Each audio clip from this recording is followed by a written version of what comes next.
When most people think of samurai, they see movie scenes of noble warriors in beautiful gardens, practicing sword techniques and following ancient codes of honor. But the reality of samurai life was very different, especially during Japan's most violent period in history. For over 150 years, from 1467 to 1615, Japan was torn apart by civil war. This era, called the Sengoku period, saw the country split into dozens of rival territories ruled by powerful warlords called daimyo. These warlords constantly fought each other for land, power, and ultimately control of all Japan. There was no strong central government, no peace, and no safety for anyone. Samurai were the professional warriors who served these warlords. They weren't just sword-fighting masters, they were cavalry officers, infantry commanders, and militaries, strategists. Most importantly, they were men who had chosen warfare as their full-time job in an age when war never ended. Today, we're going to follow one of these warriors through a complete day during the height of the Sengoku period. His name is Takeshi Yamamoto. He's 28 years old and he serves the famous Takeda clan in the year 1573. The Takeda are known for having the best cavalry in Japan and for being fierce enemies of the rising Oda clan. Takeshi isn't a legendary hero or noble lord. He's a mid-ranking samurai who commands a small unit of foot soldiers. He's survived 12 major battles, which makes him a veteran in an era when most warriors died young. Tomorrow his clan will face the Oda forces in what could be a decisive battle. Today he must prepare himself and his men for what might be the last day of their lives. This is the real story of samurai life during wartime, not the myths and legends, but the daily reality of professional warriors living when all of Japan was a battlefield. The mountain air is cold enough to see your breath when Takeshi opens his eyes. He's lying on a thin straw mat inside a canvas tent that he shares with 2 foot soldiers from his unit. The tent is barely big enough for 3 men, and it smells of unwashed bodies, damp earth, and smoke from the cooking fires that burned all night. This is a far cry from the elegant quarters samurai enjoy during peacetime. War strips away comfort and luxury. When your army is on the move, following enemy forces through mountain passes and forest trails, you sleep wherever you can and count yourself lucky to have a roof over your head, even if it's just canvas.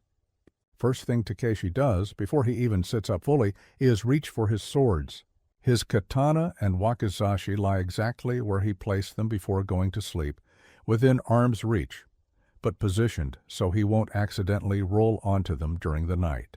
For a samurai, being separated from your swords isn't just dangerous, it's spiritually devastating. These weapons represent his soul, his honor, and his ability to protect those who depend on him. He runs his fingers along the wooden scabbards, checking for any cracks or dampness that could damage the steel inside. The leather wrapping on the handles must be tight and dry. A slippery grip during battle means death. These aren't decorative weapons. They're tools of survival that have been sharpened to edges capable of cutting through silk or slicing through enemy armor. Next comes the morning inspection of his armor. Samurai armor is incredibly sophisticated, but also incredibly complex. It's made of hundreds of small steel plates tied together with silk cords in a system that allows flexibility while providing protection. The complete set weighs about 40 pounds and includes protection for every part of the body from head to toe. Each piece has a specific name and purpose. The chest armor, called a do, protects the vital organs. The shoulder guards, called sword, are designed to deflect sword strikes. The face mask, or mempo, not only protects but creates a fearsome appearance meant to terrify enemies. Some masks are carved to look like demons or angry spirits. Takeshi examines every piece carefully. He tests each cord and tie, checking for wear or damage. He flexes his arms and legs to make sure the plates still move smoothly together. A loose connection could allow an enemy spear to penetrate his defenses. This inspection isn't just routine. It's a matter of life and death. Around him, the camp is slowly coming to life.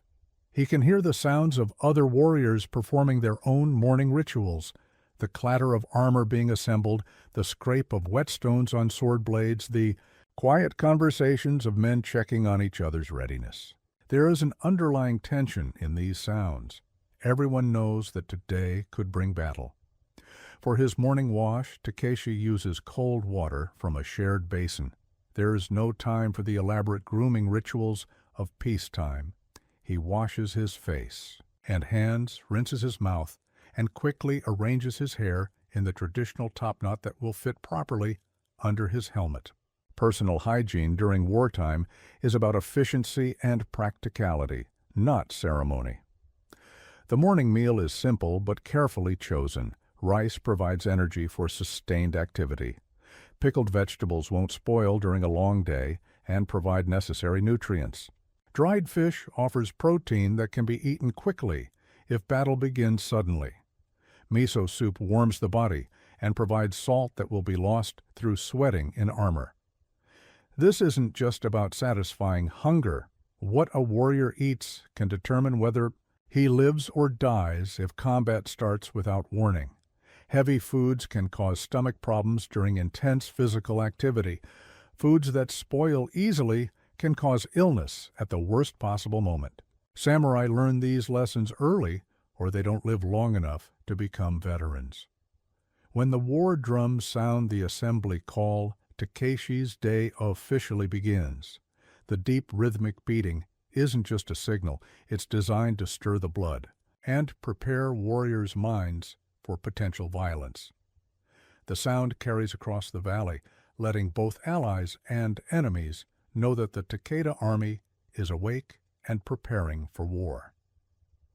Takeshi's first responsibility is to his unit, 12 Ashigaru, foot soldiers who fight under his command. These men aren't samurai. They're farmers, craftsmen, and laborers who have been trained to use military weapons. During peacetime, they return to their regular jobs. During wartime, they become professional soldiers under Takeshi's leadership. The relationship between a samurai commander and his Ashigaru is complex. These men aren't servants or slaves. They're skilled fighters who have chosen to follow Takeshi into situations where death is likely. In return, he's responsible for their training, their equipment, their tactics, and their lives. If they die because of his poor decisions, their deaths are on his conscience forever. He begins with a detailed inspection of each man's equipment. Their primary weapons are yari, spears about 12 feet long that form the backbone of Japanese. Infantry tactics. The spear points must be razor sharp, the wooden shafts must be free of cracks that could shatter under pressure. A broken spear in battle leaves a man defenseless against cavalry charges or enemy spearmen. Several of his men also carry matchlock arquebuses, firearms that were introduced to Japan by Portuguese traders in 1543. These weapons are still relatively new technology, but they're becoming increasingly important in samurai warfare. Takeshi checks that the gunpowder is dry, the match cords are properly prepared, and the lead balls are clean and perfectly round. A misfire at the wrong moment could cost lives, but equipment inspection is only part of his job. Takeshi also studies his men's faces, looking for signs of fear, doubt, or illness. Fear is contagious in armies. One terrified soldier can cause an entire unit to break and run. He needs to identify problems before they become dangerous. Who slept well last night? Who's showing signs of sickness? Which men seem confident and which appear worried? Some soldiers need encouragement and reassurance. Others need firm discipline to keep them focused. A good unit commander learns to read his men like a book and respond to their individual needs. After the unit inspection, Takeshi joins other commanders around a large map table for the morning briefing. The map shows the local terrain in remarkable detail. Every hill, stream, forest path, and village that might affect today's potential battle. Japanese military cartography during this period is extremely sophisticated, often more accurate than European maps of the same era. The senior commanders explain the tactical situation.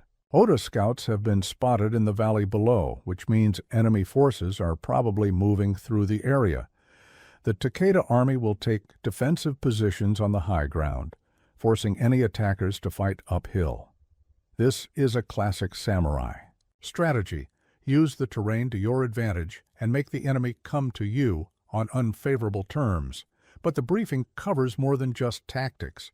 The commanders also discuss intelligence about enemy capabilities and methods. Oda Nobunaga's forces are known for their discipline and their innovative use of firearms. They don't always follow traditional samurai customs of warfare. They might use deception, might target commanders specifically, might refuse challenges to single combat. This isn't criticism of the enemy. It's vital intelligence that could save lives. Traditional samurai warfare has elaborate rules about how battles should be conducted, but the Sengoku period has seen many of these traditions abandoned in favor of whatever methods win battles. Smart commanders adapt to these changes, or their armies get destroyed. Takeshi listens carefully and asks practical questions. How much ammunition do the arquebus units have? What are the escape routes if the position becomes untenable? Where are the nearest medical stations? How will messages be passed between units during battle? These details might seem minor, but they often determine who lives and who dies when the fighting starts. Even with battle potentially hours away, training never stops. Takeshi leads his unit through combat drills that could save their lives before the day ends. This isn't ceremonial practice, it's intensive preparation for real violence. The Ashigaru practice spear formations first. 12-foot Yari spears are devastating weapons when used correctly, but they require precise coordination between multiple fighters. The men form ranks and practice the basic movements that keep them alive in battle. Lower spears to receive. A cavalry charge. Raise spears to thrust at enemy infantry. Step forward as a unit to maintain pressure. Step back as a unit to avoid being overwhelmed. These movements must become automatic because there's no time to think during combat. When enemy cavalry charges at full speed, your spear must be in position before you even realize the threat. When enemy spearmen attack, your counter movements must be faster than conscious thought. Hesitation for even a split second means death. The men with matchlock arquebuses practice loading and firing procedures. These weapons are powerful, but slow to use. Loading requires measuring out gunpowder, inserting a lead ball, ramming everything down tight, priming the firing pan, and lighting the match cord. In ideal conditions, a skilled gunner can fire maybe once per minute. In combat conditions, with people trying to kill you, the process takes much longer. Takeshi watches every movement, correcting mistakes that could be fatal. A soldier who spills gunpowder while loading has wasted a shot. A soldier who fails to ram the ball down properly will see it fall out of the barrel when he aims. A soldier whose match cord goes out is carrying a useless stick instead of a weapon. But firearms training isn't just about individual technique. It's about unit coordination. Arquebusiers must work in teams, with some men firing while others reload. They must know how to take cover quickly after shooting because the smoke from their weapons shows enemies exactly where they are. They must understand how to support spearmen and how spearmen support them. While his unit trains, Takeshi performs his own weapons maintenance. His katana requires constant care to maintain its legendary sharpness. He examines the blade inch by inch, looking for chips, scratches, or signs of rust. The steel must be absolutely clean and lightly oiled to prevent corrosion. The sharpening process is almost meditative. Using whetstones of different grades, Takeshi hones the edge to razor perfection. This isn't just about cutting ability, It's about the spiritual connection between warrior and weapon that lies at the heart of samurai philosophy. The sword is an extension of his will, his skill, and his honor. He also checks his wakizashi, the shorter sword that serves as a backup weapon and a symbol of his samurai status. Both swords must slide smoothly in and out of their scabbards. The hilts must fit his hands perfectly. The guards must be tight against the blades. Every detail must be flawless because his life depends on these weapons functioning perfectly when needed. His other weapons receive equal attention. His Yumi bow, standing nearly as tall as a man, must be checked for cracks or fraying in the bowstring. His arrows must be perfectly straight, with sharp points and intact fletching. His tanto dagger, used for close combat and ritual purposes, must be as sharp as his swords. During this maintenance time, Takeshi also prepares his mind for potential combat. This mental preparation is just as important as physical readiness. He visualizes different battle scenarios, cavalry charges, infantry assaults, single combat situations. He mentally rehearses his responses to various threats and opportunities. Some samurai use meditation techniques borrowed from Buddhist monks. Others recite poetry or prayers.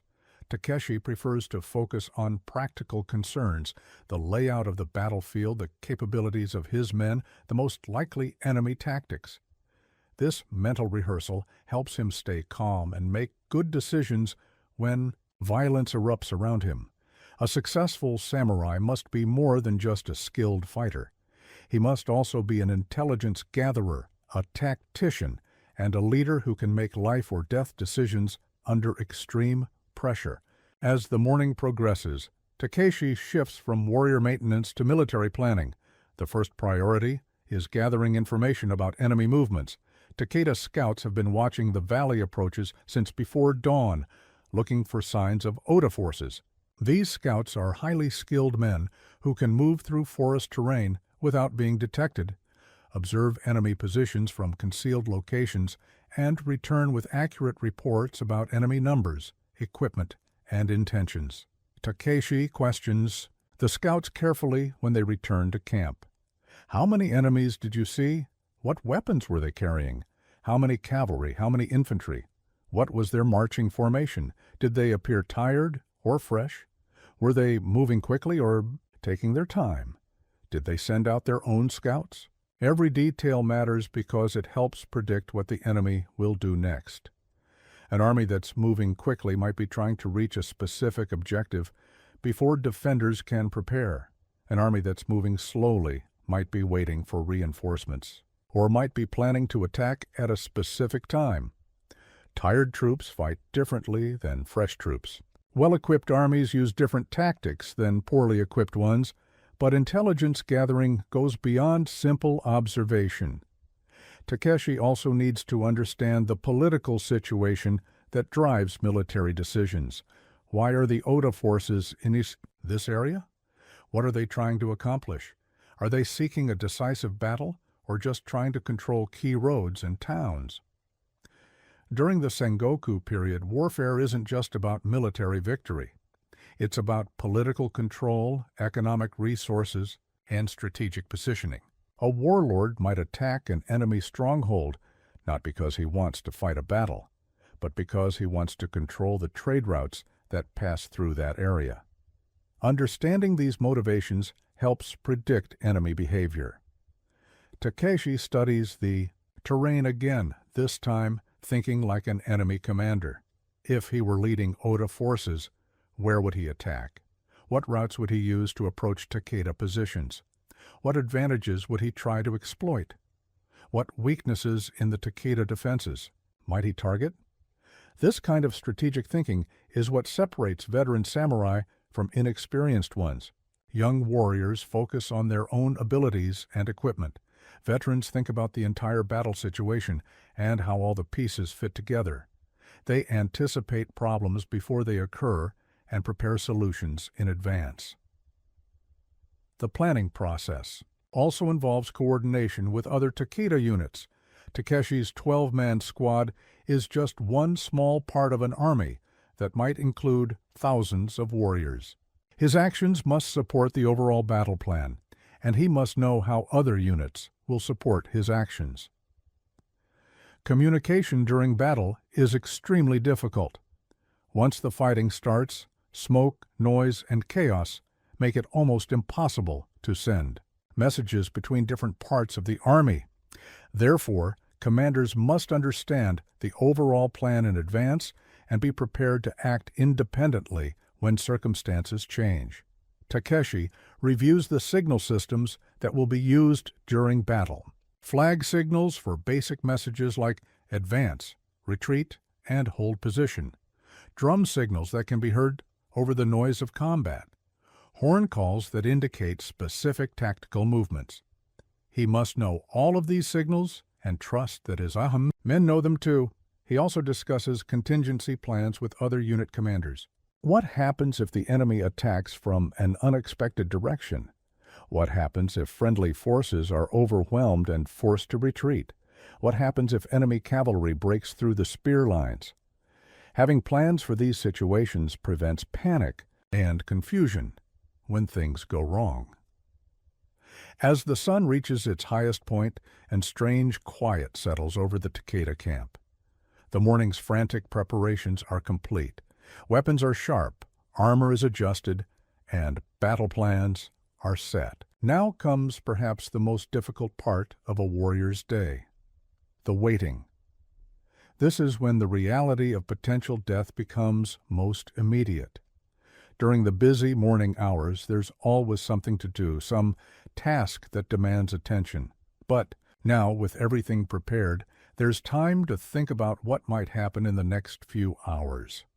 Some of Takeshi's men write letters to their families, final messages in case they don't survive the day. Others pray at small portable shrines, asking their ancestors and the gods for protection and strength. A few just sit quietly, lost in their own thoughts about home, about the lives they might never see again.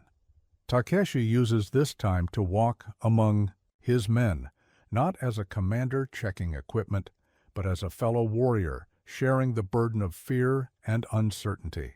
He knows that morale is just as important as sharp swords and strong armor. Men who believe in their cause and trust their leaders fight better than men who are filled with doubt. He shares food with his soldiers, not because anyone is particularly hungry, but because the act of eating together reinforces the bonds between them. In Japanese culture, sharing a meal is a sign of trust and fellowship. These men are about to risk their lives together. They deserve to know that their commander sees them as more than just expendable tools. The conversation is deliberately light and normal. They talk about their homes, their families, their plans for after the war. Nobody mentions the possibility of death, but everyone thinks about it. This is how warriors cope with fear, by focusing on life, on the things worth fighting for, on the hope that they'll see another sunset. Takeshi also spends time in personal reflection. He thinks about his own family, his wife and young son waiting for him in the Takeda domain. He thinks about his father, who died in battle when Takeshi was 16, and the lessons about honor and duty that shaped his life. He thinks about the other warriors he's lost over the years, good men who deserved to live, but died because war is random and cruel. This isn't morbid thinking, it's necessary preparation. A samurai who goes into battle without accepting the possibility of death isn't brave, he's foolish. Courage comes from acknowledging fear and choosing to act despite it. Honor comes from doing your duty even when you'd rather run away. The midday meal is more substantial than breakfast, designed to provide energy for potential hours of combat. Rice, vegetables, and fish are prepared with extra care because this might be the last meal some of these men ever eat. Nobody says this out loud, but everyone understands it. During the meal, a messenger arrives with updates from the scouts. Oda forces are definitely in the valley, moving toward the Takeda positions. The enemy numbers are roughly equal to the Takeda forces, which means the battle could go either way. There will be no overwhelming advantage for either side, just skill, courage, and luck determining who lives and who dies. The news spreads quickly through the camp, and Takeshi watches his men's reactions. Some seem relieved that the waiting and uncertainty are almost over. Others become more tense as the reality of combat approaches. A few show no obvious reaction at all. These are usually either the most experienced warriors or the most terrified ones. As the afternoon approaches, Takeshi begins the final preparations that will determine whether he and his men survive the next few hours. The time for reflection and preparation is ending. Soon, it will be time for action. The afternoon brings a noticeable change in the camp's atmosphere. The quiet contemplation of midday gives way to focused intensity as warriors make their final preparations for battle. Every movement becomes deliberate and purposeful. There's no more time for doubt or hesitation. Takeshi begins the complex process of putting on his full battle armor. This isn't something that can be rushed. Each piece must be positioned correctly and tied securely, because a poorly fitted piece of armor can be worse than no armor at all. It can restrict movement at a crucial moment or create gaps that enemy weapons can exploit. He starts with the foundation garments, a padded jacket that will cushion the impact of the armor and absorb some of the shock from weapon strikes. Over this goes a chainmail shirt that provides additional protection for vital organs. Then comes the main armor pieces, starting with the leg guards and working upward. The process requires help from his servants, who know exactly how each piece should fit and how tight each cord should be tied. This is skilled work that takes years to learn properly. The men who help samurai with their armor are valued specialists, not simple laborers. Each piece of the armor has specific functions that reflect centuries of battlefield experience. The shoulder guards are designed to deflect downward sword strikes. The arm guards protect against cuts while allowing full movement for weapon handling. The chest armor is angled to make spear thrusts slide off rather than penetrating. The famous samurai helmet, or kabuto, is perhaps the most important piece. It must protect the head and neck while allowing clear vision and hearing.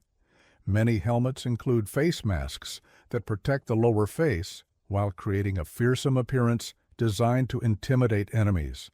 Some are carved to look like demons or mythical creatures. While Takeshi dresses for battle, his men perform their own final equipment checks. They sharpen their spear points one last time, check their armor ties, and make sure their personal gear is secure. Anything that might fall off or make noise during movement is removed or tied down tight. The Ashigaru with matchlock arquebuses go through their firing procedures one final time. They measure out charges of gunpowder into bamboo tubes for quick loading. They check their supply of lead balls and make sure their powder is absolutely dry. They prepare their match cords, slow-burning fuses that will ignite the gunpowder when the trigger is pulled. This preparation is methodical and careful, because there won't be time for corrections once the battle starts. A soldier who discovers that his spear point is loose during a cavalry charge is a dead soldier. A gunner whose powder gets wet during the fighting might as well throw rocks at the enemy. But the most important preparation is mental.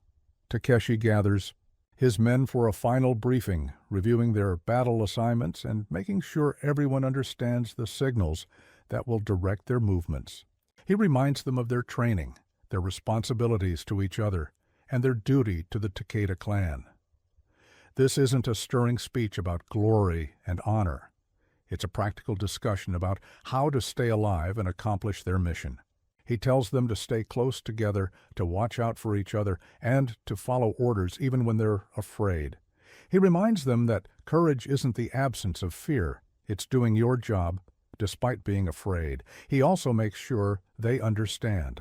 The retreat signals. There's no shame in withdrawing when ordered to do so. A unit that retreats in good order can fight another day. A unit that breaks and runs gets slaughtered.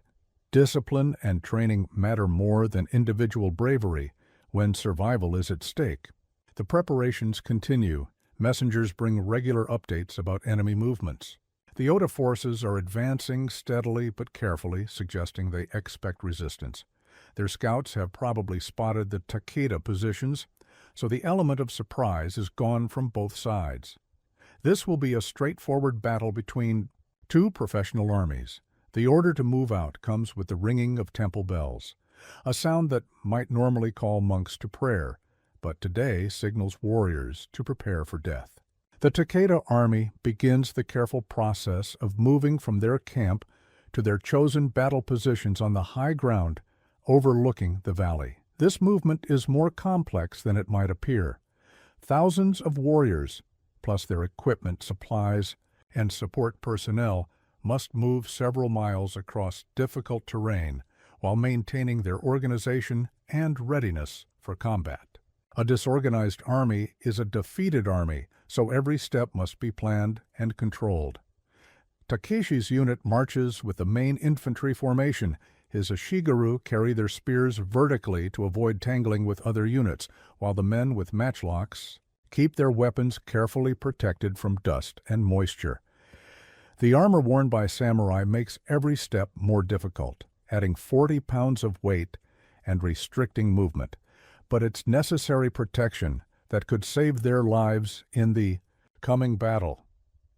The march route takes them along mountain paths that wind through dense forest. This terrain favors defenders because it's difficult for cavalry to operate effectively, and it provides natural obstacles that can channel enemy movements. The Takeda commanders have chosen their ground carefully, forcing the Oda forces to attack uphill across open ground where they'll be exposed to arrow fire and spear formations. As they march, Takeshi studies the terrain with a commander's eye. Where will his unit be positioned? What approaches will they need to defend? What cover is available if they need to fall back? How quickly can messengers reach them with new orders? These practical considerations will determine how effectively his men can fight. The psychological pressure builds with every step toward the battle position. The men are no longer preparing for potential combat. They're moving toward certain combat. Some handle this stress by talking nervously among themselves. Others march in complete silence, lost in their own thoughts. A few recite prayers or poems under their breath. Takeshi maintains his calm command presence, but inside he feels the same tension as his men. This is his 13th major battle, but the fear never goes away. Experience teaches you how to function despite fear, but it doesn't eliminate the fear itself. Anyone who claims to feel no fear before battle is either lying or too stupid to understand the danger. When they reach their assigned position on the hillside, Takeshi immediately begins placing his men for maximum effectiveness. The spearmen form the front line, their 12-foot yari creating a hedge of steel points that cavalry cannot penetrate. The arquebus men take positions slightly behind and to the sides, where they can fire over or around the spear formation. The position offers good fields of fire down the slope, while providing some protection from enemy arrows. Large trees and scattered boulders give the men places to take cover if necessary.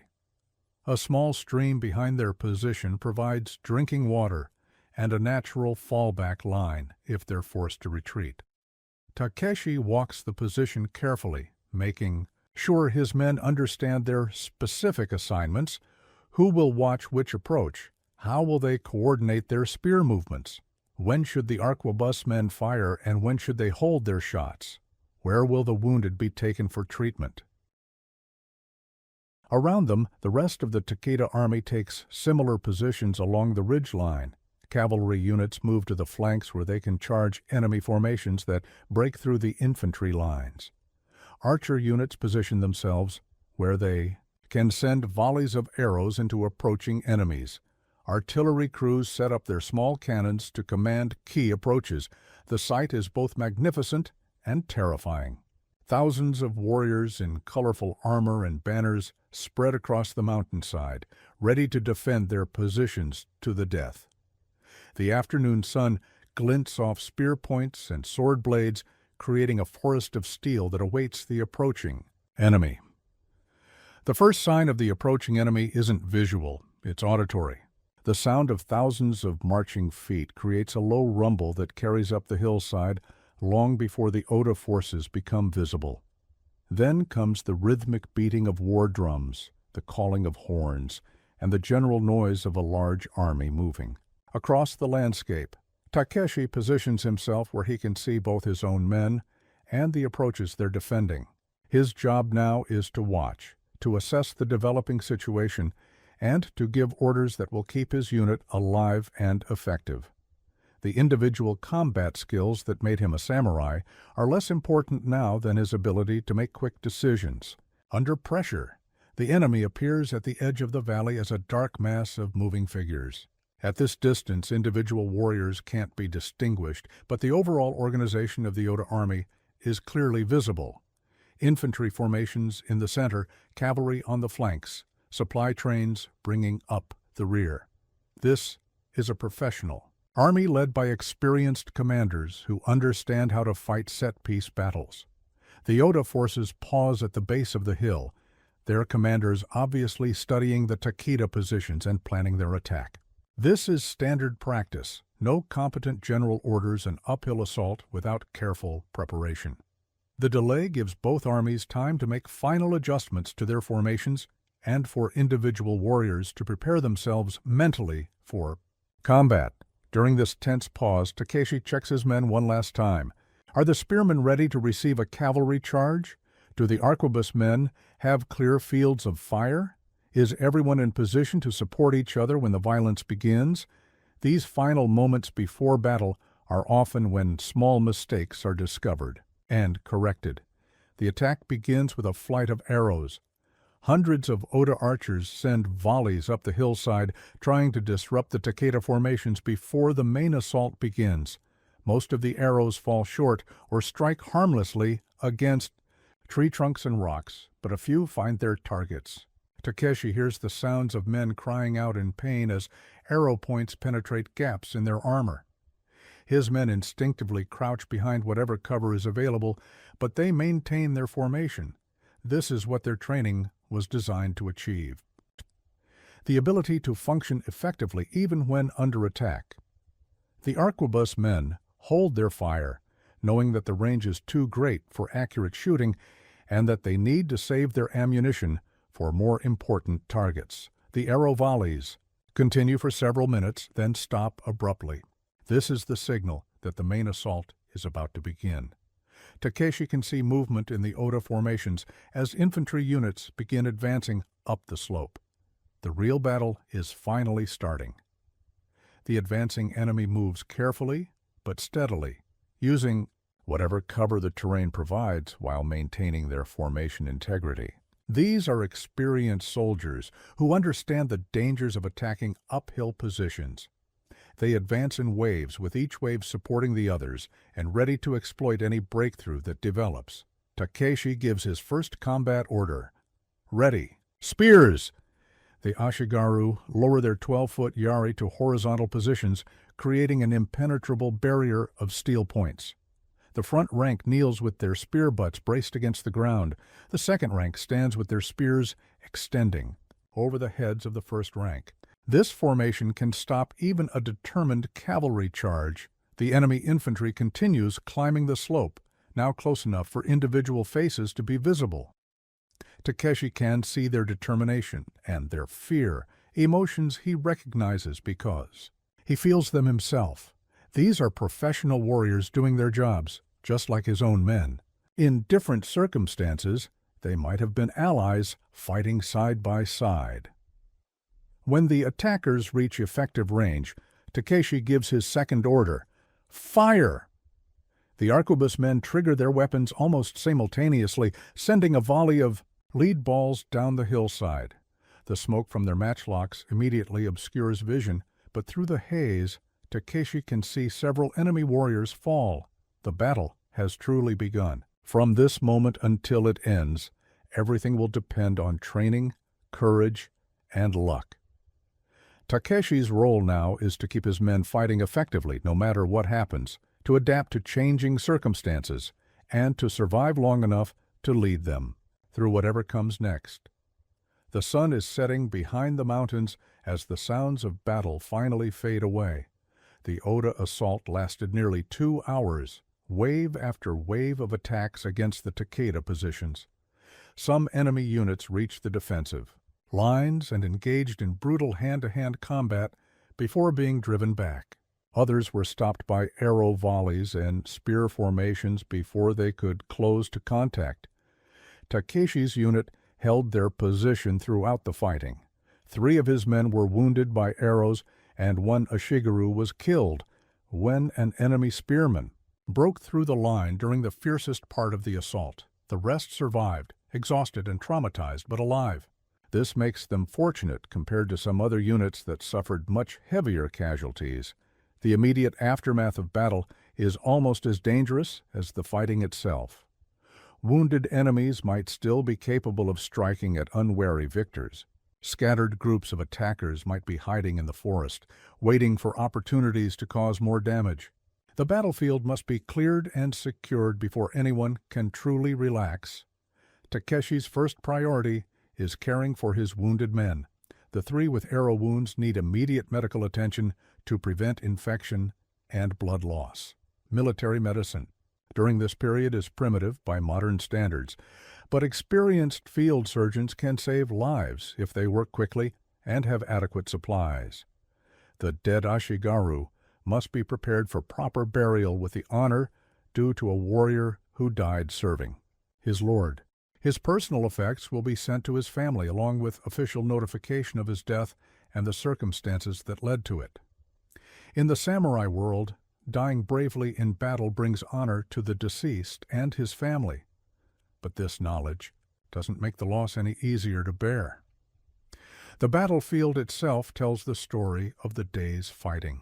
Bodies of fallen warriors lie scattered across the hillside, their armor and weapons glinting in the fading light.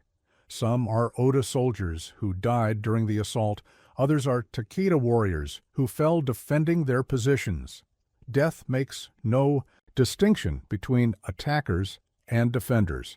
Collecting the dead and wounded is grim work that must be done carefully. Enemy wounded might still be dangerous. Valuable equipment must be salvaged for future use. Intelligence materials, maps, orders, personal letters might provide useful information about enemy plans and capabilities.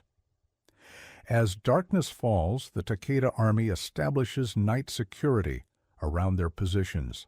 The defeated Oda forces have withdrawn from the immediate area, but they might attempt a night attack or send raiding parties to harass the victors. Guards must be posted, patrols must be organized, and everyone must remain ready for renewed fighting. Takeshi assigns guard duties to his remaining men, making sure that the wounded are excused from these responsibilities while the healthy soldiers take extra shifts. Leadership during the aftermath of battle requires balancing military necessity with concern for subordinates who have already sacrificed much. The evening meal is a somber affair. The men eat mechanically, their minds still processing the violence they've experienced and survived. Some talk quietly about the day's events, sharing their perspectives on specific moments of danger or acts of courage. Others sit in silence, trying to come to terms with what they've seen and done. For Takeshi, the day's work isn't finished. He must write a detailed report about his unit's performance during the battle, which men distinguished themselves, which tactics worked effectively, what problems were encountered, what lessons were learned. This information will be valuable for planning future operations. He also must write personal letters to the families of his casualties, both the men who died and those who were wounded. These letters are among the most difficult duties a samurai commander faces. What do you say to a widow whose husband died under your command? How do you explain to parents that their son gave his life for tactical objectives they don't understand? The letters must be honest about how the men died, whether they showed courage, whether they suffered, whether their sacrifice served a meaningful purpose. But they must also provide comfort to grieving families and maintain the honor of the Kiet's fallen warriors. This balance between truth and compassion requires careful thought and genuine emotion.